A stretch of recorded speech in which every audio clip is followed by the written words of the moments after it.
2018 or 2019.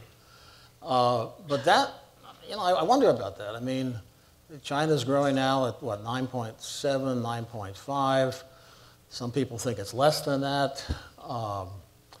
And in the past, at least, China has been known to take measures to maintain its competitiveness in these export industries, and has been known to intervene in currency markets and to offer financial incentives in order to maintain competitiveness. So if China's slowing down, as it appears it is, what's the likelihood that, in fact, China's going to try to hold on to these industries and they're not going to move to the rest of Asia?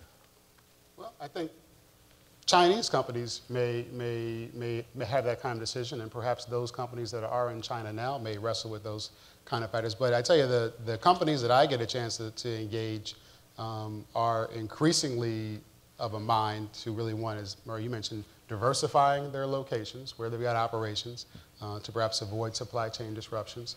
There's always been a desire, I think, to hedge a little bit vis-a-vis India and China, vis-a-vis markets. I think in Southeast Asia has presented some of those opportunities. But I think back to that question of the growth, I mean, two things I think are really going on in the minds of some policymakers. And again, this I think is one of the dimensions of this sort of us being in sort of this post-crisis era. We can debate, and economists have debated this whole question about delinking or rebalancing. But one thing I think is clear, talking to policymakers in Asia, there's a real robust discourse around the sense that the sustainability of really using an export-led growth paradigm to support sustainable growth, yet alone development, where you'd have industrialization or manufacturing company, that's really being called into question in the minds of policymakers in Asia. And I think one of the things that debate, and who knows where that debate will go in terms of actually leading to real change, you do now see greater emphasis, as Murray mentioned, sort of domestic-led growth efforts, particularly in the area of services. And we're seeing in a number of countries, Malaysia is a good example, unilaterally liberalizing services sectors, or at least from the point of view of policymakers, services being seen as an area for greater growth potential.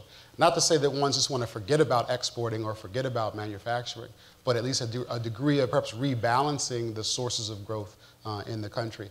And I think for them, that's their bet or an attempt to not to be as dependent upon the slowdowns, obviously, in China, Europe, and really the United States going forward.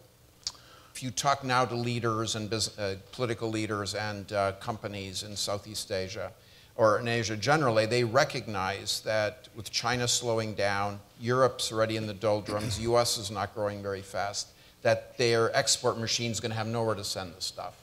And so they really have got to figure out ways to get their domestic economies going.